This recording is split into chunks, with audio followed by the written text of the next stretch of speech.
Leemos en 2 de Corintios capítulo 12 versículos del 2 al 4. Dice el apóstol Pablo: Conozco a un hombre en Cristo que hace 14 años, si en el cuerpo no lo sé, si fuera del cuerpo no lo sé, Dios lo sabe, fue arrebatado hasta el tercer cielo. Y conozco al tal hombre, si en el cuerpo fuera del cuerpo no lo sé, Dios lo sabe, que fue arrebatado al paraíso, donde oyó palabras inefables que no les dado al hombre expresar. Pablo aquí está hablando de sí mismo, al menos esto es lo que la mayor parte de los teólogos dicen. Y una de las preguntas más recurrentes entre los cristianos que creemos en esta esperanza viva del reino de los cielos es ¿qué nos encontraremos cuando estemos allí? En el libro de Apocalipsis se nos dan muchas referencias acerca de lo que será aquello. Sin embargo, no podemos tomar estas referencias de forma literal, ya que todo el libro en sí está escrito en un lenguaje simbólico. Porque de la misma manera en la que se habla de 4 jinetes, en los primeros 4 sellos, los conocidos como 4 jinetes del Apocalipsis, no es que cuando ocurra esto se vaya a ver un caballo blanco, luego un caballo rojo, luego uno negro y por último uno pálido, de forma literal, que vayan a aparecer en el cielo unos caballos, sino que cada caballo, en el lenguaje simbólico en el que está escrito Apocalipsis, representa una catástrofe diferente, como guerras, hambre y muerte. De la misma forma, tampoco se puede tomar de forma literal las características que se nos da en este libro acerca del cielo, ya que el lenguaje que se utiliza solamente sirve para representar la maravillosa gloria que veremos allí, trasladando a nuestro lenguaje lo más maravilloso que nosotros nos podamos imaginar en esta tierra, pero en realidad lo que nos encontraremos allí no tendrá nada que ver con todo lo que aquí nos podamos imaginar, ya que, como dice Pablo, se trata de cosas inexplicables que el ser humano no está capacitado para poder expresar. Solemos tener una percepción muy minimalista, muy reducida y equivocada de lo que nos encontraremos en el cielo, dando por hecho que la realidad del cielo será bastante parecida a la que vivimos aquí en la tierra, pero sin las cosas que nos hacen mal. Cuando nos imaginamos en el cielo, nos imaginamos a nosotros más o menos con el mismo aspecto a una edad pues digamos de 20, 30 años, vestidos de blanco, iluminados y perfectos, todos juntos, pero en realidad no tendrá nada que ver con lo que nosotros nos podamos imaginar que veremos allí. Dimensiones como el tiempo y el espacio a las cuales estamos acostumbrados a un funcionamiento específico dentro de nuestra realidad, de este mundo, lo más probable es que en el cielo no estemos sujetos a estas dimensiones tal y como lo estamos aquí en la tierra. Imaginar una realidad diferente fuera de estas dimensiones nos resulta imposible de concebir, ya que está más lejos de los límites de nuestra comprensión. Es por eso que Pablo, al ver aquella experiencia que tuvo en el cielo, en la que dice que pudo ver el cielo, no pudo explicar lo que vio allí, porque es humanamente inconcebible e inexplicable la realidad que vamos a vivir allí. Aquí tenemos una realidad que concebimos de una manera que en el cielo va a ser completamente distinta, otras dimensiones, otra realidad diferente. Para Dios, dimensiones como el tiempo y el espacio son diferentes a como nosotros las interpretamos. Lo que pasa es que Él se adapta a nuestra forma de entender nuestra realidad y se introduce en nuestro mundo para hablarnos en términos que nosotros podamos entender, pero para Dios nuestra realidad es muy distinta a la suya. Nosotros vivimos el tiempo de forma lineal, en pasado, presente y futuro. Pero para Dios todo es un eterno ahora, por eso sabe el pasado, también vive nuestro presente y el futuro para Él es una realidad ya consumada. Por eso, dice la Biblia, entre otras cosas, cosas como que ya estamos sentados en los lugares celestiales, aunque todavía no se ha manifestado en nosotros lo que hemos de ser. Es decir, la Biblia dice que ya nos encontramos sentados en lugares celestiales a pesar de que para nosotros todavía vivimos aquí en esta tierra y en este cuerpo de carne. Para Dios es como si ya estuviésemos disfrutando de Él en el cielo, de la misma manera en la que se dice, por ejemplo, que el Cordero fue inmolado antes de la fundación del mundo, a pesar de que Jesús todavía ni siquiera se había encarnado. Es decir, son cosas que las tenemos hechas pero que todavía no se ha producido en nosotros, pero Dios ya las ve como si hubiesen pasado, porque la realidad de Dios y cómo entiende las cosas está por encima del tiempo y del espacio. O sea, Él ya nos ve con Él.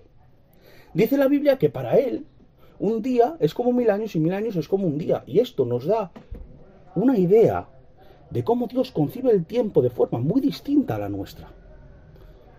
De hecho, ni aun limitándonos a las leyes físicas de tiempo y espacio que hay en nuestro universo, ni siquiera estas leyes somos capaces de entender, ni siquiera nuestra propia realidad en el universo en el que vivimos somos capaces de entender, a pesar de que este universo se encuentre sometido a las mismas leyes y dimensiones que nosotros conocemos.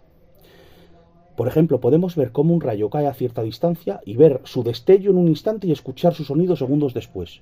Esto ya rompe un poco nuestros esquemas, porque vemos una cosa antes y lo que se supone que tiene que producirse al momento se produce segundos después. ¿Por qué? Porque la velocidad de la luz es diferente a la del sonido. Voy más allá. Existen estrellas que podemos ver a simple vista que se encuentran a cientos o miles de años luz. La velocidad de la luz es la velocidad más alta registrada en el universo. No se supone que no hay nada que sea más rápido que la luz. Se sabe que la luz avanza a razón de casi unos 300.000 kilómetros por segundo. Eso quiere decir que la velocidad a la que viaja la luz es capaz de dar la vuelta al mundo 7 veces y media en un solo segundo. Es decir, en un segundo la luz recorre 300.000 kilómetros, en un segundo. Pues imagínense la distancia a la que están algunas estrellas que vemos en el cielo, para que a la velocidad a la que va la luz se tarde cientos o miles de años en llegar desde la Tierra hasta una de esas estrellas. ¿Por qué las vemos entonces desde nuestra Tierra? Porque emiten tanta energía que somos capaces de verlas a simple vista desde nuestro mundo, a pesar de su gran lejanía. En la noche del 23 de febrero de 1987, un astrónomo chileno observó a simple vista en el cielo una supernova distante. Una supernova es la explosión de una estrella cuando muere. Este hombre pudo ver cómo una estrella explotó, produciendo un estallido tan poderoso que liberó en un segundo tanta energía como la que libera nuestro Sol en 10.000 millones de años. Esto ocurrió un 23 de febrero de 1987. Sin embargo, este astrónomo, que entiende mejor que nosotros cómo funciona el universo, se preguntó: sabiendo que la estrella está a tanta distancia de nosotros, ¿realmente esta explosión estará ocurriendo hoy, 23 de febrero de 1987? Para los que estamos en este mundo, sí, hemos visto esa luz el 23 de febrero de 1987, pero en realidad aquella supernova, aquella explosión de esa estrella, ocurrió 170.000 años antes de que nosotros podamos verlo desde nuestro planeta. Lo que ocurre es que la luz generada por aquella explosión tardó 170.000 años en alcanzar nuestra galaxia y que alguien de la Tierra pudiera verlo. Estas cosas, a pesar de que ocurran en nuestro propio universo y bajo las mismas leyes físicas que nosotros conocemos, desafían nuestra incomprensión, nuestra comprensión normal del tiempo. Porque estamos imaginados a que las cosas ocurran en un mismo momento, en una hora. Ahora imaginemos a alguien, sabiendo cómo funciona el universo, imaginemos a alguien mucho, mucho más grande que nuestro universo. Alguien que, según dice la Biblia, el cielo es su trono y la tierra es el estrado de sus pies. Este ser tan inmenso es capaz de enrollar los cielos como si fuesen un pergamino y de extenderlos como si de cortina se tratara. Dice la Biblia que él pone las nubes por carroza y cabalga sobre las alas del viento. Con 3 dedos junta el polvo de toda la tierra y con balanza pesa los montes y collados. Con su palmo mide los cielos y con el hueco de su mano las aguas de los mares, que con puerta las encerró para que no se derramasen de su seno, y les dijo: hasta ahí llegarás y no pasarás, y ahí parará el orgullo de tus olas. Él extendió cordel sobre la tierra y puso su piedra angular cuando lavaban todas las estrellas del alba, a las cuales llama a cada una por su nombre. Él dice al sol: resplandece, y ordena al día oscurecer. ¿Quién le dio a él primero el poder para hacer todo esto? ¿Quién le hará devolver lo que hizo como si lo hubiese recibido de alguien?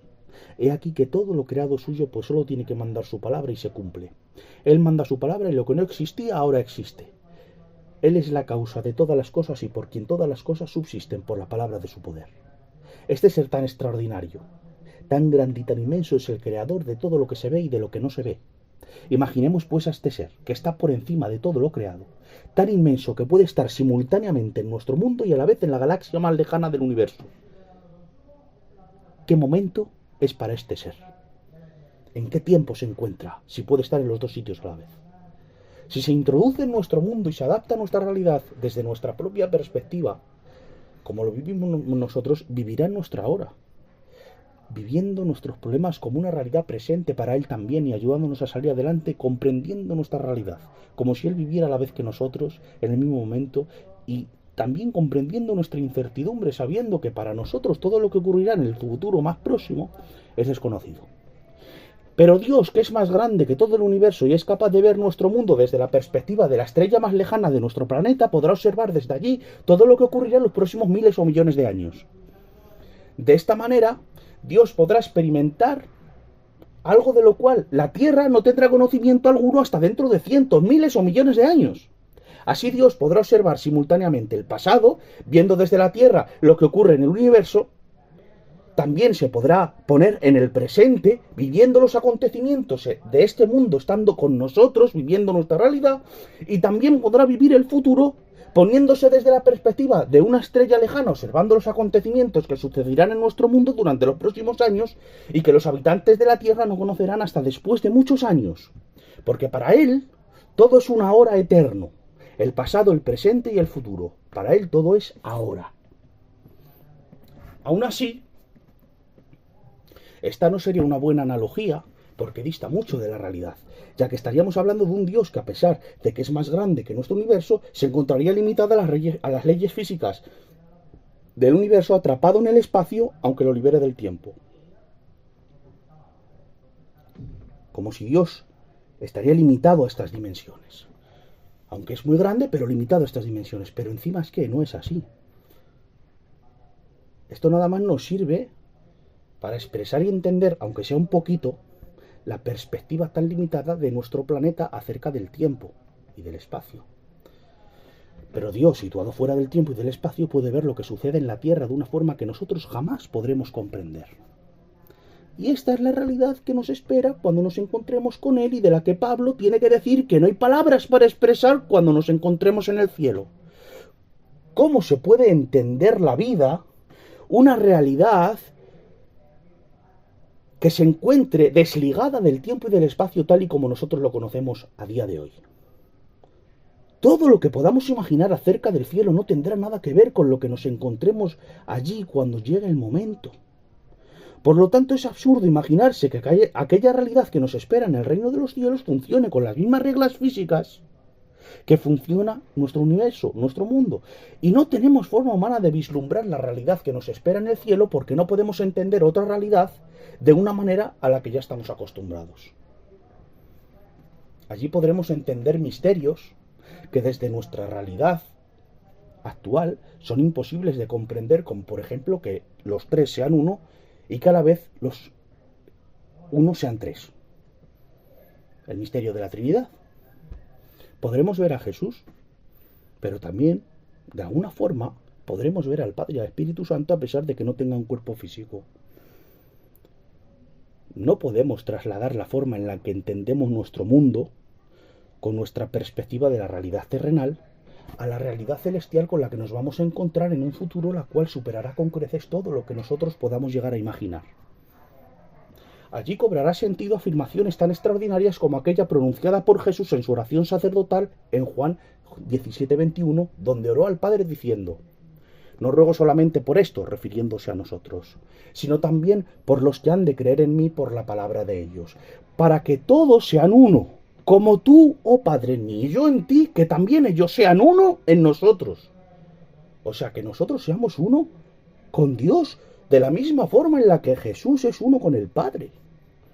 Que Jesús afirme que seamos uno con Dios de la misma manera en la que Él es uno con el Padre, es decir, que lleguemos a ser uno con Él, es más de lo que nosotros podemos procesar en esta vida.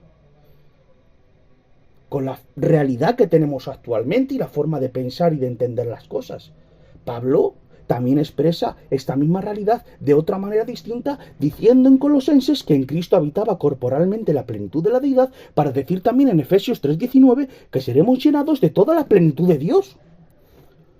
La misma expresión que utiliza con Cristo la aplica a nosotros de forma escatológica, y que de la misma manera en la que en Cristo habitaba la plenitud de la deidad, nosotros también seremos llenados de esa plenitud cuando llegue el momento. La misma palabra plenitud que se aplica a Cristo también se aplica a la Iglesia. Esto es algo que se escapa de los límites de nuestra comprensión y que incluso hasta da miedo pensar qué sucederá con nosotros cuando nos encontremos por fin con Él. Porque si la misma plenitud que habitaba en Cristo es la misma que va a tener la Iglesia cuando vayamos al cielo, ¿eso en qué nos convierte? ¿Con qué nos vamos a encontrar allí arriba siendo llenos de la plenitud de Dios? Desde nuestra perspectiva humana, puede ser algo imposible de comprender, pero cuando nos encontremos en el reino de los cielos todo cobrará sentido, ya que la realidad que nos espera es muy diferente a la que vivimos en esta tierra y como lo entendemos ahora. Por lo que yo entiendo, no vamos a ver a Dios en términos espaciales, viendo a Dios aparte de nosotros, como otro cuerpo aparte. La realidad del cielo será muy distinta como nosotros comprendemos la realidad espaciotemporal de la tierra. Lo que yo creo es que vamos a estar en Él. Vamos a estar en Él. Por eso vamos a ser uno, como dice Cristo. Que como Él y el Padre son uno, nosotros vamos a ser uno con Él. Porque vamos a estar en Él. Dice la Biblia en Apocalipsis 21, dice, y yo, Juan, vi la santa ciudad, la nueva Jerusalén, descender del cielo de Dios, dispuesta como una esposa ataviada para su marido. Notamos cómo Juan personifica a la nueva Jerusalén y habla de esta ciudad como si fuese una mujer diciendo que estaba ataviada como una esposa para su marido. Sigue diciendo, vino entonces a mí uno de los 7 ángeles que tenían las 7 copas llenas de las 7 plagas postreras, y habló conmigo diciendo, ven acá y te mostraré la desposada, la esposa del Cordero. Y me llevó en el espíritu a un monte grande y alto, y me mostró la gran ciudad santa de Jerusalén, que descendía del cielo de Dios. El ángel le dice a Juan, ven, te voy a enseñar a la esposa del Cordero. Y entonces el ángel le enseña la gran ciudad, la nueva Jerusalén. De nuevo vemos cómo la Biblia personifica a esta gran ciudad llamada la Nueva Jerusalén como a una mujer, y no solamente como a una mujer, sino como a la esposa de Cristo. Y yo pregunto, ¿quién dice la Biblia que es la esposa del Cordero? ¿La Iglesia? Es la Iglesia. Por lo tanto, utilizando la lógica, no queda más remedio que admitir que esta gran ciudad llamada la Nueva Jerusalén es un símbolo de la Iglesia de Cristo. Es decir, cuando se habla de la Nueva Jerusalén, de esta ciudad santa, se está hablando de la Iglesia. La Nueva Jerusalén es presentada con materiales y dimensiones. Se dice que las calles son de oro, el mar es de cristal, las puertas de perlas, las columnas de piedras preciosas, que medirá tanto de ancho, tanto de largo, tanto de alto, y que toda ella será de oro transparente como el vidrio limpio. Pero esto no es más que un lenguaje simbólico, por medio del cual podamos llegar a entender o a tener una idea de la gloria de esta novia, de esta esposa del Cordero que es su amada Iglesia, a la que representan todas estas cosas tan maravillosas. Es decir, no se trata de una ciudad física, con muros, suelo, paredes que podamos tocar, sino de algo que representa a la Iglesia de Cristo. De otra manera, ¿cómo Jesús se va a casar con una ciudad? Pero para aún mayor confirmación de esta verdad, sigamos leyendo lo que dice en el capítulo 21 de Apocalipsis. Dice, y el muro de la ciudad tenía 12 cimientos, y sobre ellos los 12 nombres de los 12 apóstoles del Cordero. Y los cimientos del muro de la ciudad estaban adornados con toda clase de piedra preciosa.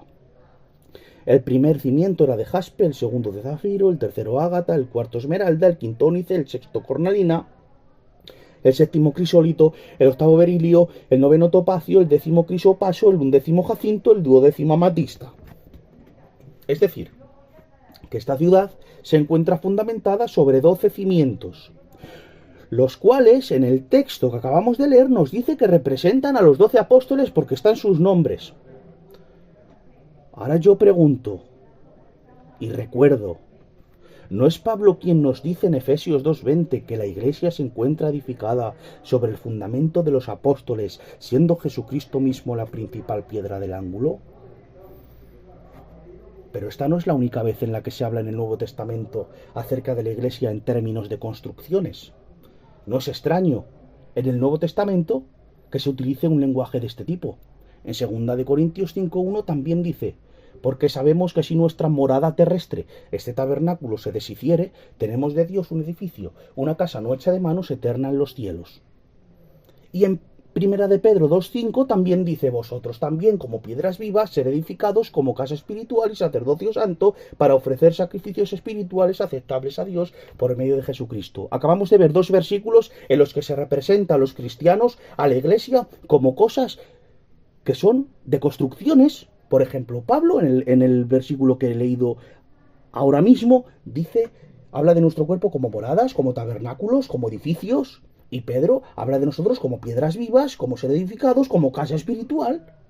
Podemos ver como en varias ocasiones se dice que somos piedras vivas, edificios, casas, tabernáculos, moradas, templos o ciudades, refiriéndose en realidad a las personas que formamos parte de la iglesia. Por lo tanto, no es descabellado pensar que cuando se habla de la gran ciudad santa, como es la Nueva Jerusalén, en realidad se está hablando no de una ciudad física de forma literal, sino de la iglesia. Y más aún cuando dice que esta ciudad es la esposa del Cordero y que además se encuentra edificada sobre el fundamento de los 12 apóstoles, cuyas 2 características solamente pertenecen a la iglesia del Señor. Porque solamente la iglesia del Señor está fundamentada sobre la doctrina de los apóstoles y solamente la iglesia del Señor es la esposa del Cordero. Por lo tanto, somos nosotros, la iglesia del Señor, quienes todos en su conjunto formamos la gran ciudad llamada la Nueva Jerusalén, que no es algo físico, es algo espiritual. Es algo que forma parte de esa realidad incognoscible que nos encontraremos en el cielo. De todos estos versículos en los que la Biblia se refiere a nosotros en términos de construcciones, hay uno que me llama especialmente la atención y es ese en el que aparece en Juan 14:2, donde el mismo Jesús dice: en la casa de mi Padre muchas moradas hay. Si así no fuera, yo no os lo hubiera dicho. Voy pues a preparar lugar para vosotros. Este es un versículo que, si lo interpretamos de forma literal, puede parecer extraño. Muy extraño. Porque por lo que sabemos, a Dios no le cuesta nada crear cosas extraordinarias de la nada y en un solo instante, como vemos en Génesis, en los primeros capítulos.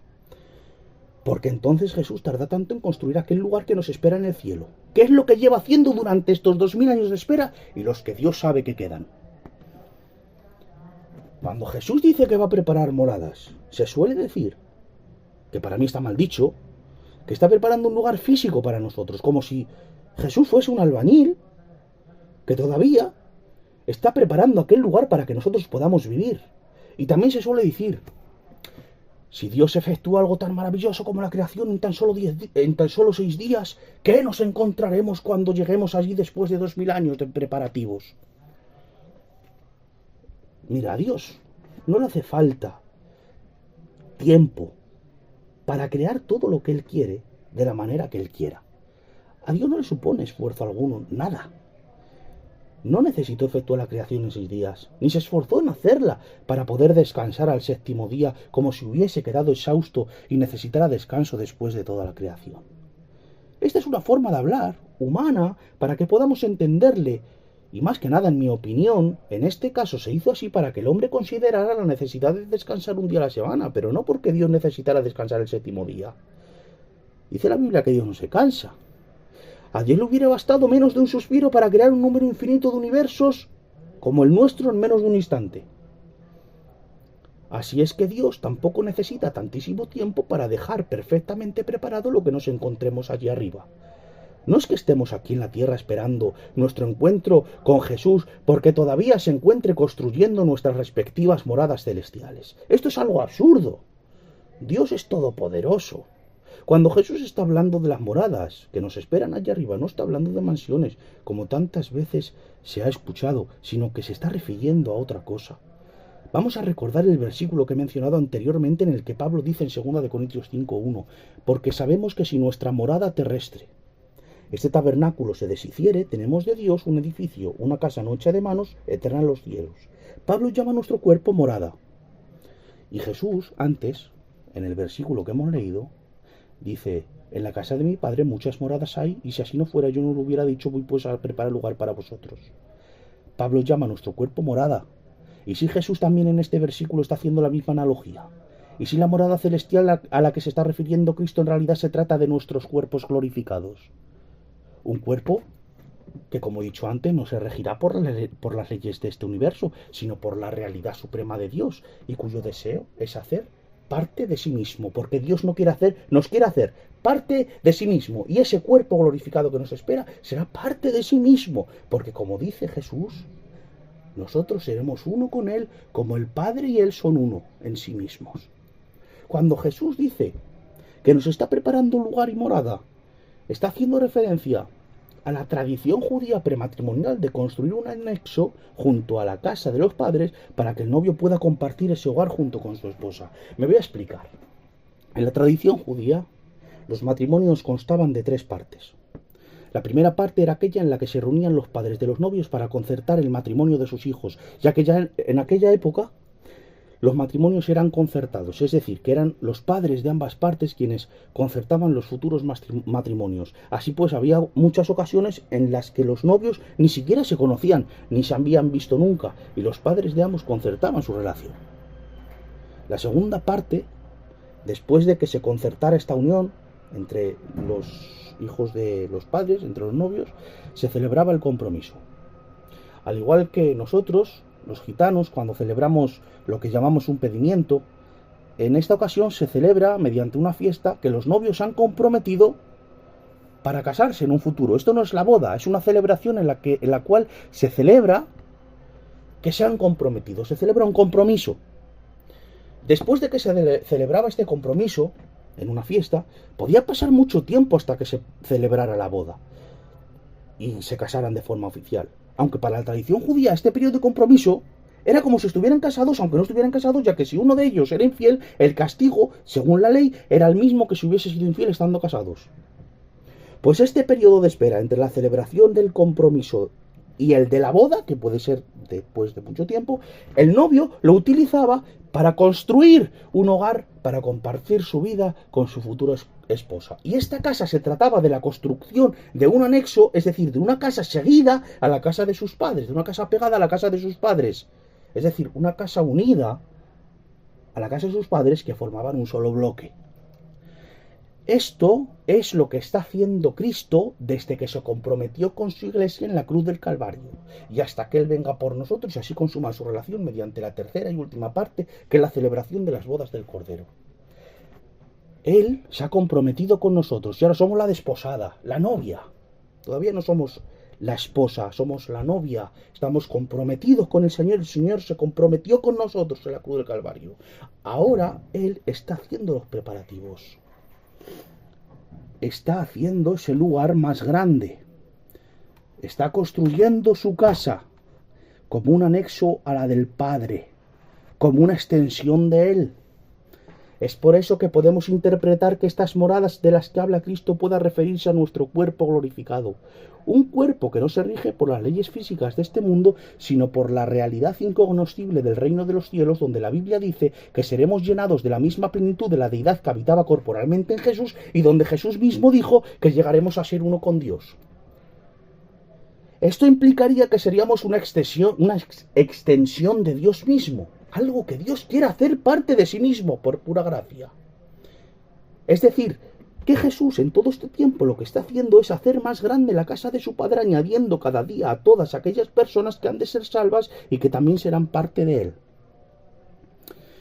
Si nosotros somos parte de Dios y Dios es nuestra casa, esa casa se va agrandando y desarrollando. Tomando en cuenta que nuestro cuerpo glorificado, que no se rige por las leyes espaciales ni físicas de este mundo, que va a ser uno con Dios, sería algo así como una extensión de Dios mismo al decir que seremos uno con Dios, El hecho de que Jesús se encuentre todavía preparando lugar para nosotros en nuestras moradas celestiales puede implicar que Jesús sigue intercediendo mediante su Santo Espíritu para que cada vez más gente pueda convertirse y de este modo esta casa, que es Dios conformada por nosotros como parte de sí mismo, cada vez se vaya haciendo más y más grande conforme pasa el tiempo y más gente se va convirtiendo. Y esto tiene más sentido por el cual haya pasado tanto tiempo desde que Jesús vaya haciendo preparativos, llevando ya casi 2000 años. Está formando la gran ciudad, la nueva Jerusalén, su iglesia. Está formando su iglesia. Es por eso que necesita tanto tiempo, porque todavía hay gente que se tiene que salvar y pasar a formar parte de esa gran ciudad que conforma su iglesia. Nosotros vamos a ser la nueva Jerusalén y Dios su templo. Dice Cristo, voy a preparar lugar para vosotros. Porque esa ciudad sigue en construcción, porque somos nosotros los que seguimos construyendo esa ciudad santa cada vez que alguien se une a Cristo. ¿Por qué se nos llama la Nueva Jerusalén y se nos trata como una ciudad? Porque Jerusalén es la ciudad santa donde se encontraba el templo de Dios. Nosotros ahora, en este mundo, en esta tierra, en este cuerpo, nos enseña la Biblia que somos el templo de Dios. Por eso se nos llama la Nueva Jerusalén. El Espíritu Santo vive en nosotros. Y eso va a ser algo que también va a suceder allí arriba.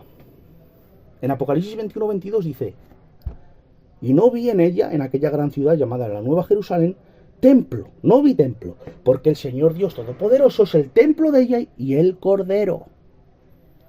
Esta ciudad santa que es la iglesia no tendrá templo porque su templo será Dios mismo. Hoy en día no tenemos reparo en asumir que Dios forma parte de nosotros. Porque dice la Biblia que el que se une al Señor, un espíritu es con él. Y el Espíritu Santo, que es Dios, hace su morada en nuestro corazón. La Biblia nos enseña que somos templos del Espíritu Santo y no hay ningún problema en aceptar esto, aunque todavía somos pecadores.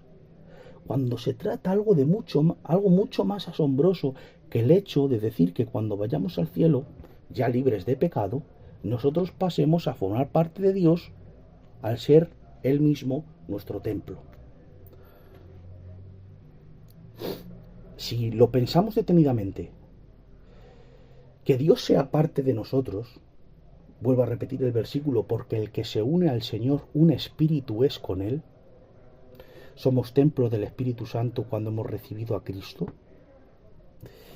Si no tenemos ningún reparo en asumir algo tan fuerte como que en este cuerpo de pecado, en esta mente perversa por la que se pasan muchos pensamientos malos y que incluso a veces algunos se llevan a cabo, habite el Dios Santísimo dentro de mi corazón y que mi espíritu sea uno con Él, si no tenemos ningún reparo en aceptar esta verdad tan extraordinaria e increíble, que parece casi como que Dios se hace partícipe de nuestro pecado al estar dentro de nosotros.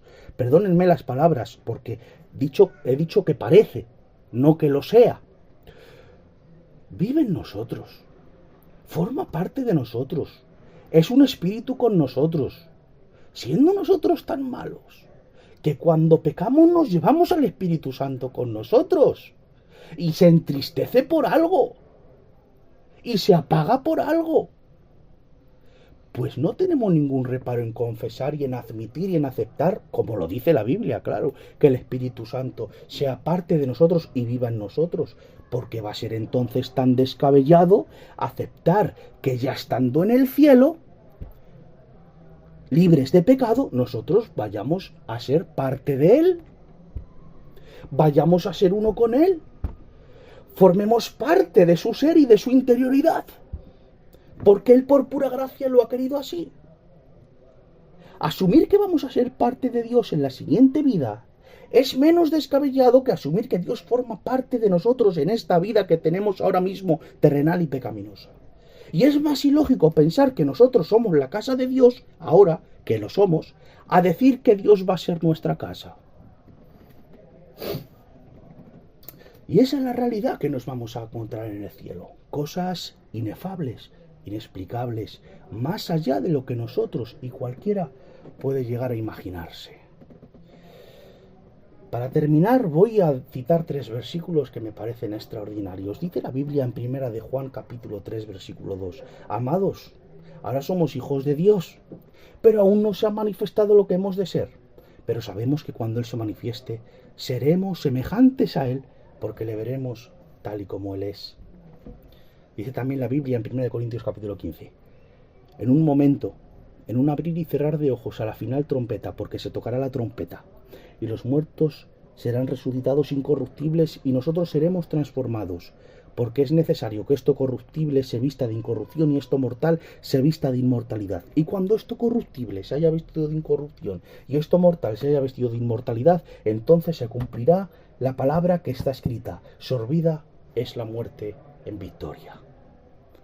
Y por último, dice la Biblia en Efesios 3, versículo 20: y a aquel que es poderoso para hacer todas las cosas, mucho más abundantemente de lo que pedimos, entendemos o pensamos, porque Dios nos rompe los esquemas, nos da mucho más y nos ofrece mucho más de lo que siquiera podamos llegar a imaginar. Según el poder que actúa en nosotros, a Él sea la gloria en la Iglesia, en Cristo Jesús, por todas las edades, por los siglos de los siglos. Amén.